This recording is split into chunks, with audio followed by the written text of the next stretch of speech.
Hello दोस्तों, Laurus lab के भी हमें सेकेंड क्वार्टर के रिजल्ट देखने को मिले हैं। तो वीडियो में हम सेकेंड क्वार्टर के रिजल्ट के साथ साथ हम फर्स्ट हाफ के रिजल्ट को भी कंपेयर करने वाले हैं फाइनेंशियल ईयर 25 के फर्स्ट हाफ से।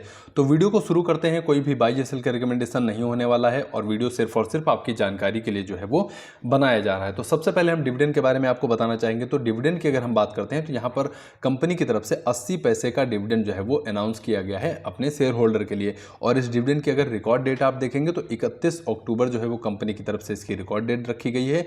और पेमेंट की अगर हम बात करते हैं तो यहाँ पर 12 नवंबर या फिर उससे बाद में आपको पेमेंट जो है वो होने वाला है, यानी आपके अकाउंट में क्रेडिट आपको पेमेंट हो जाएगा 12 नवंबर या फिर उसके बाद में। अब कंपनी के रिजल्ट की तरफ चलते हैं।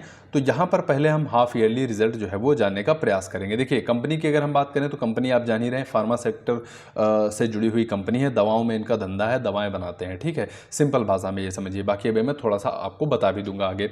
तो यहाँ पर अगर आप देखेंगे फाइनेंशियल ईयर 26 की फर्स्ट हाफ की जो इनकी अर्निंग रही है, रेवेन्यू रहा है, वो अगर आप देखेंगे तो 33% आपको बढ़ता हुआ नजर आया है फाइनेंशियल ईयर 25 के फर्स्ट हाफ से। यानी कि ग्रोथ की अगर हम बात करते हैं तो यहाँ पर ग्रोथ अच्छी देखने को मिली है। एबिटा की अगर हम बात करते हैं तो यहाँ पर भी आपको ग्रोथ का नंबर काफ़ी अच्छा देखने को मिलेगा। 132% इनका एबिटा जो है वो हमें देखने को मिल रहा है।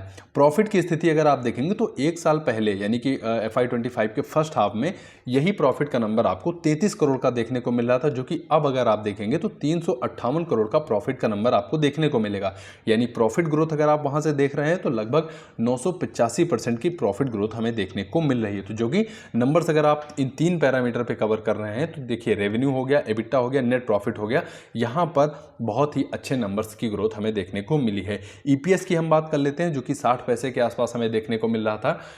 अब आप देखेंगे 6.5 रुपए के आसपास इनका ईपीएस जो है वो हमें देखने को मिल रहा है। तो यहां पर आप देखेंगे हर पैरामीटर्स पर कंपनी के जो नंबर रहे हैं वो A1 नंबर हमें देखने को मिले हैं। अब इनके रेवेन्यू को थोड़ा सा समझेंगे कि कहां से ये कितना रेवेन्यू कमाते हैं। देखिए, सबसे ज़्यादा कंपनी की जो कमाई होती है, लगभग 70% के आसपास कह लीजिए, ये दवाएं जो बनाते हैं उससे कमाई होती है। अब दवाओं में दो टाइप से दवाएं बनाते हैं। एक हो गया रेडी टू यूज़। अगर हम रेडी टू यूज़ की बात करते हैं तो लगभग 40% के आसपास इनका जो रेवेन्यू आता है वो रेडी टू यूज़ से, सॉरी 30% के आसपास जो इनका रेवेन्यू हमें देखने को मिलता है वो रेडी टू यूज़ मेडिसिन से हमें देखने को मिल जाता है। और अगर आप देखेंगे एक्टिव फार्मास्यूटिकल्स इंग्रेडिएंट से अगर आप ये कितना कमाते हैं, यानी कि जो ड्रग्स बनाते हैं, वहाँ से लगभग 40% के आसपास इनका रेवेन्यू जो है वो देखने को मिल जाता है। तो इन दोनों को अगर हम ऐड कर देते हैं तो लगभग 68 या 70% के आसपास इनकी कमाई यहाँ से देखने को मिल जाती है। फिर आती है CDMO, लगभग 32% इनका रेवेन्यू अगर आप देखेंगे या 30% के आसपास इनकी कमाई वहाँ से देखने को मिल जाती है।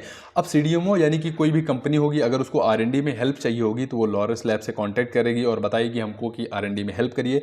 तो लॉरस लैब जो है वो कमीशन बेस पे उसको हेल्प करेगी, या फिर उसको अगर मॉलिक्यूल्स चाहिए होंगे कि आप हमारे लिए इतने मॉलिक्यूल्स बना दीजिए, इतना ये कर दीजिए, तो कमीशन बेस पे कंपनी जो है वो काम करती है। तो सिंपल भाषा में मैंने आपको बताने का जो प्रयास किया है कि कंपनी की कमाई इस मॉडल से होती हुई नजर आती है। तो ये हो गया रेवेन्यू कहाँ से कितना कमाते हैं। अब इस क्वार्टर के रिजल्ट कैसे आए अगर उनको हम देखेंगे तो यहाँ पर भी आप देखेंगे ग्रोथ का नंबर्स आपको बहुत ही अच्छा देखने को मिलेगा। अब ग्रोथ की अगर हम बात करते हैं तो रेवेन्यू में 5% की बढ़ोतरी देखने को मिली है क्यू ऑन क्यू बेस पे। 3 महीने पहले का रेवेन्यू 1570 करोड़ था, इस बार आप देखेंगे 1650 करोड़ के आसपास देखने को मिला है। वाई ऑन वाई रेवेन्यू अगर आप कंपेयर कर रहे हैं तो वाई ऑन वाई देखिए 35% इनका रेवेन्यू बढ़ा है, 1224 करोड़ से आपको 1653 करोड़ देखने को मिलेगा। ग्रॉस मार्जिन की हम बात करते हैं तो मार्जिन में भी आप देखेंगे सुधार होता हुआ नजर आ रहा है, चाहे आप ईयरली देख लीजिए या फिर क्यू ऑन क्यू देख लीजिए।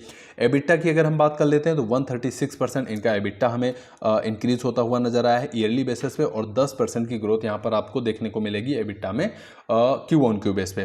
प्रॉफिट अगर आप देखेंगे तो प्रॉफिट में भी जबरदस्त ग्रोथ देखने को मिली है, क्योंकि एक साल पहले सेम क्वार्टर में जो प्रॉफिट कंपनी का था वो मात्र 20 करोड़ देखने को मिल रहा था, और एक साल बाद अगर आज आप देखेंगे तो लगभग 200 करोड़ के आसपास प्रॉफिट कंपनी का पहुंचता हुआ नजर आ रहा है, यानी 195 करोड़। अब ईयरली बेसिस पे प्रॉफिट ग्रोथ आप देख रहे हैं तो लगभग 875% की ग्रोथ रही है।